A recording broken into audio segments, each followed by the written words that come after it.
Alhamdulillah wassalatu wassalamu ala Rasulillah wa ala alihi wa ashabihi wa mawwala. Ashhadu an la ilaha illallah wahdahu la syarikalah wa ashhadu anna Muhammadan abduhu wa rasulul la nabiyya ba'da. Allahumma salli wa sallim wa barik ala Muhammadin wa ala alihi wa ashabihi wa sallim ajma'in, amma ba'd. Fa ya ibadallah, usikum wa nafsi bi taqwallah, wa qad fazal muttaqun. Qala Allah Ta'ala fil Qur'anil Karim, a'udzu billahi minasy syaithanir rajim. Bismillahirrahmanirrahim. Ya ayyuhalladzina amanu taqullaha haqqa tuqatih wa la tamutunna illa wa antum muslimun. Wa qala aidan la yukallifullahu nafsan illa wus'aha. Shadaqallahu azim. Kaum muslimin sidang salat Jumat yang dirahmati Allah, pertama dan yang paling utama, marilah kita mengucapkan puji syukur kita kehadirat Allah Subhanahu wa taala atas segala limpahan rahmat, nikmat dan karunia yang Allah telah berikan kepada kita, sehingga pada siang yang berbahagia ini Allah masih memberikan kepada kita kesehatan, kekuatan serta nikmat keimanan di hati kita, sehingga dimudahkan langkah kaki kita untuk datang ke masjid ini melaksanakan ibadah sholat Jumat secara berjamaah. Mudah-mudahan kehadiran kita di masjid ini menjadi bukti bahwa kita adalah hamba yang taat kepada Allah Subhanahu wa taala. Kemudian salawat beserta salam mari kita curahkan kepada junjungan alam Nabi besar Muhammad sallallahu alaihi wasallam dengan mengucapkan Allahumma shalli ala sayyidina Muhammad wa ala ali sayyidina Muhammad. Kaum muslimin sedang salat Jumat yang dirahmati Allah, mengawali khutbah Jumat yang singkat ini, khatib berwasiat kepada diri khatib sendiri dan kepada kita semua. Marilah kita senantiasa meningkatkan kualitas keimanan dan ketakwaan kita kepada Allah Subhanahu wa taala.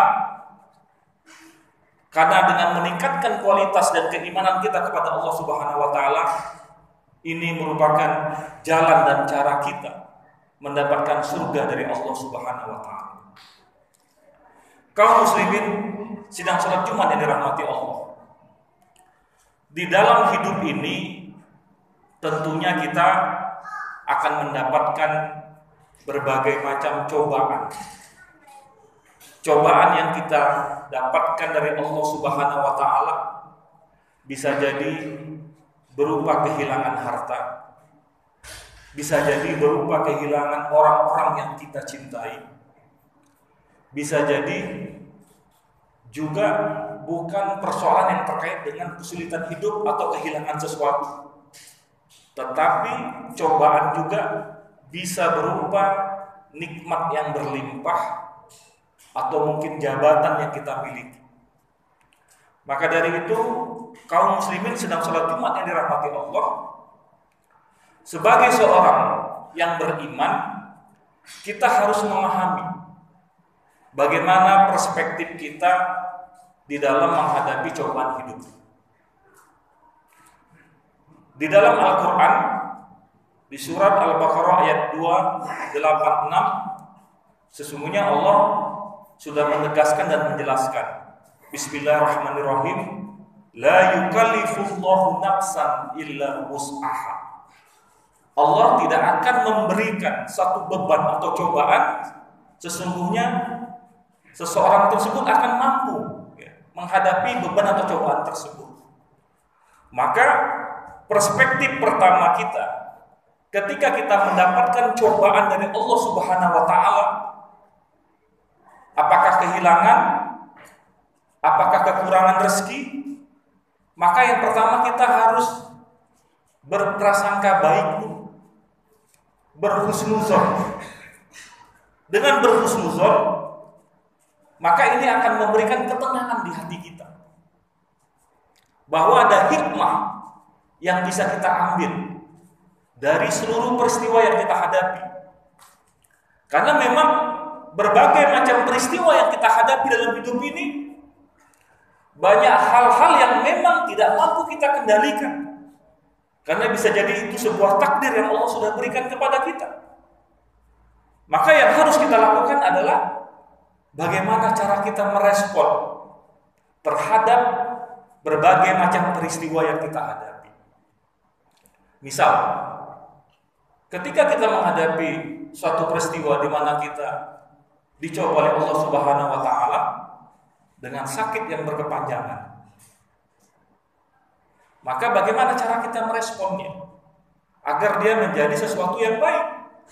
Maka kita memaknainya dengan ini merupakan cobaan ujian dari Allah sebagai bentuk kasih sayang Allah kepada kita, karena ketika kita ikhlas menerima rasa sakit tersebut, sesungguhnya Allah sudah menghapus dosa-dosa kita. Itu adalah responnya begitu.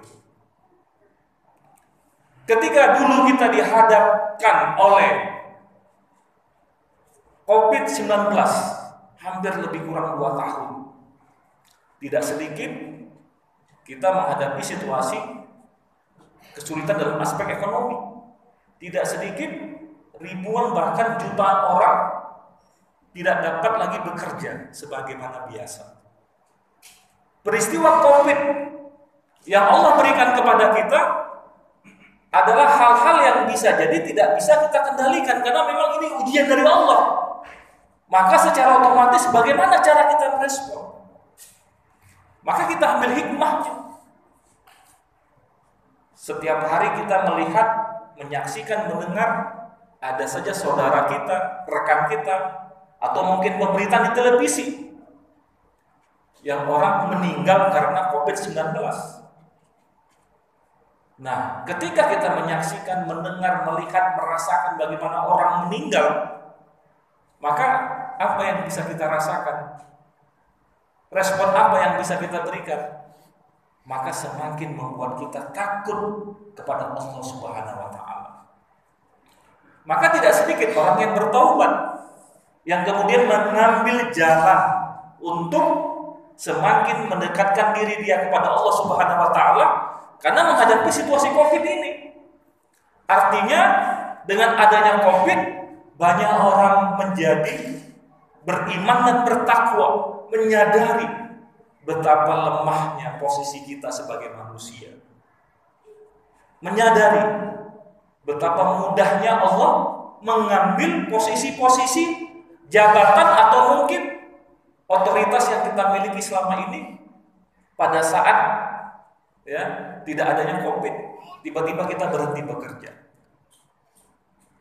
Kaum muslimin sedang sholat Jumat yang dirahmati Allah, maka dari itu kita harus memahami bahwa seluruh peristiwa yang kita hadapi itu adalah ujian sesungguhnya.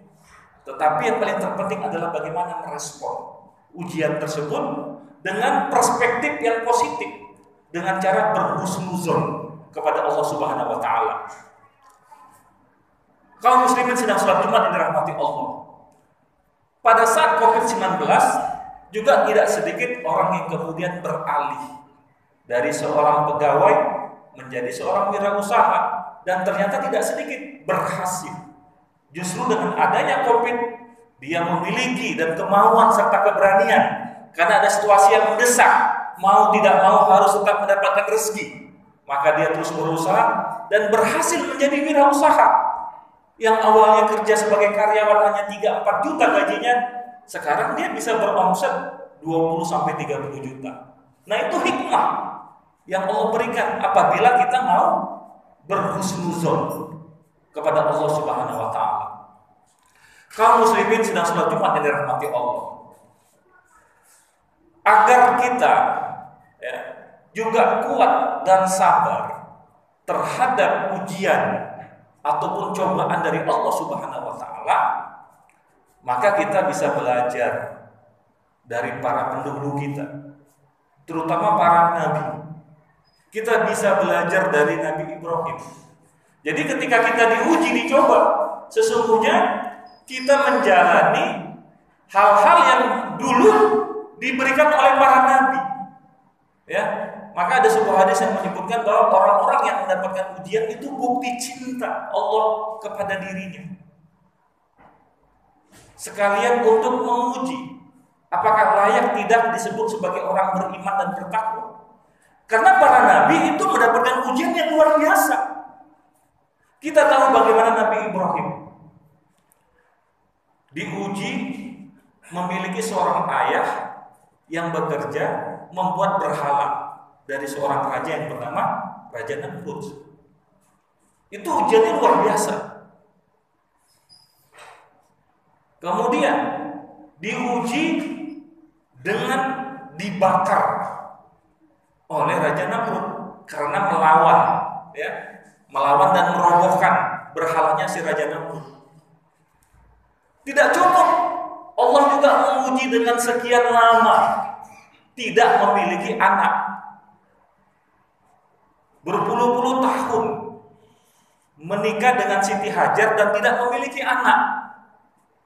Ketika memiliki anak, ada perintah untuk menyembelih. Yang sebelumnya perintah Allah meminta agar Nabi Ibrahim itu membawa Nabi Muhammad ke wilayah yang sekarang kita sebut dengan Mekah. Yang kemudian dari peristiwa tersebut, ya, Nabi Ismail, ya, bersama Siti Hajar yang ditinggalkan oleh Nabi Ibrahim karena ini perintah Allah, berdua di padang gurun pasir yang panas dan tandus, yang kemudian keluarlah air Zam-Zam dari kakinya Nabi Ismail. Ini hikmah yang luar biasa dari sebuah peristiwa yang sepertinya memang sulit bagi Nabi Ibrahim, tetapi ini menjadi satu sejarah ibadah haji, ya, merupakan ritual ataupun aktivitas di mana Nabi Ibrahim, ya, menjalani kehidupannya. Maka dari itu yakinilah setiap peristiwa itu harus kita bisa ambil hikmahnya. Kita juga bisa belajar dari Nabi Yusuf. Ketika Nabi Yusuf dibuang ke sumur oleh saudara-saudaranya yang iri dan dengki, karena ayahnya lebih menyayangi Nabi Yusuf dari saudaranya yang lain. Tapi hikmahnya apa? Nabi Yusuf kemudian diangkat, ya, oleh para pedagang yang ingin berjalan ke arah Mesir. Sampai di Mesir kemudian Nabi Yusuf dibeli oleh seorang pembesar kerajaan di sana. Kemudian dipelihara menjadi anak angkat, dan dalam sejarahnya kemudian Nabi Yusuf menjadi salah seorang menteri di kerajaannya Mesir, menjadi menteri keuangan. Ini kalau misalnya Nabi Yusuf tidak dibuang ke sumur, dia tidak sampai ke Mesir. Jadi ada hikmah yang bisa kita ambil. Terakhir, bagaimana cobaan yang diberikan Allah kepada Nabi Muhammad ketika berdakwah di Thaif, dilempari oleh masyarakat di sana, diboikot selama 3 tahun oleh para, ya, orang-orang kafir Quraisy di Mekah. Kemudian disuruh hijrah. Disuruh hijrah itu berat. Kenapa? Harus meninggalkan harta, meninggalkan keluarga. Tapi ini perintah Allah. Sahabat yang lebih kurang jumlahnya 70-an itu hijrah. Bayangkan kita di sini sudah punya keluarga, sudah punya kebun, sudah punya rumah, tapi disuruh hijrah. Tapi karena perintah Allah ini ujian, Nabi hijrah bersama para sahabat dari Mekah ke Madinah. Tapi apa yang terjadi? Setelah 10 tahun, umat Islam berjumlah 10.000 orang dan bisa menaklukkan Mekah, yang kita sebut dengan Futuh Mekah. Karena apa? Masyarakat Madinah yang pada saat itu namanya Yasrib lebih bisa menerima ajaran Islam daripada orang-orang yang ada di Mekah. Nah, hikmahnya apa? Kemudian Islam berkembang hanya dalam waktu 23 tahun bisa menguasai Jazirah Arab dan sampai akhirnya ke negara kita, dan kita juga ikut merasakan dan mendapatkan hidayah dengan keislaman kita. Jadi itulah pentingnya kita berprasangka baik. Jadi kalau misalnya ada ujian hari ini yang Allah berikan kepada kita, coba cari hikmahnya, ambil nilai positifnya. Supaya apa? Supaya kita menjadi lebih tenang, lebih sabar, dan bisa lebih menjalani dengan perasaan yang membuat kita, membawa kita semakin dekat kepada Allah Subhanahu wa taala. Jadi ciri-ciri ujian yang baik itu nanti bagaimana cara kita merespon, bisa nggak membuat kita semakin taat kepada Allah Subhanahu wa taala. Apabila bisa membuat kita semakin taat kepada Allah Subhanahu wa taala, sesungguhnya ini ujian yang baik. Ini menunjukkan bahwa kita akan naik kelas. Ini menunjukkan bahwa Allah sayang dengan kita. Karena kita akan dinaikkan level berikutnya untuk kemudian Allah memberikan satu kepantasan kepada kita bahwa kita adalah hamba-hamba yang layak untuk masuk ke dalam surga. Fa'tabiru ya ulil absar